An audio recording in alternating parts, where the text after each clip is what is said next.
தீபாவளி நாளில் ஏன் லட்சுமி குபேர பூஜை செய்கிறோம் தெரியுமா? இந்த கதையை கேட்டால் நீங்க ஒவ்வொரு தீபாவளியிலும் இதை மறக்க மாட்டீங்க.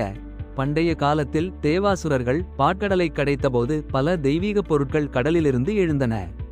அந்த சமயம் செல்வத்தின் தெய்வமான மகாலட்சுமி தேவி கடலிலிருந்து வெளிவந்தார். அவரை பார்த்ததும் உலகம் முழுவதும் ஒளி, மனம், மகிழ்ச்சி பரவியது.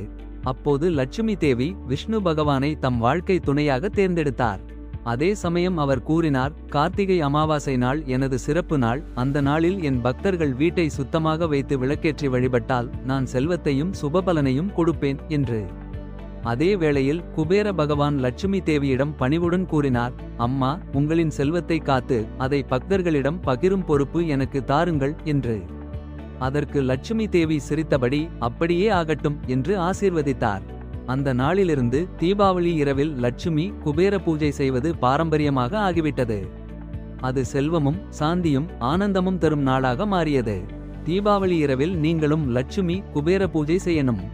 இந்த கதையை விரும்பினீங்கனா லட்சுமி தேவி அருள் கிடைக்கட்டும் கமெண்ட் பண்ணுங்க.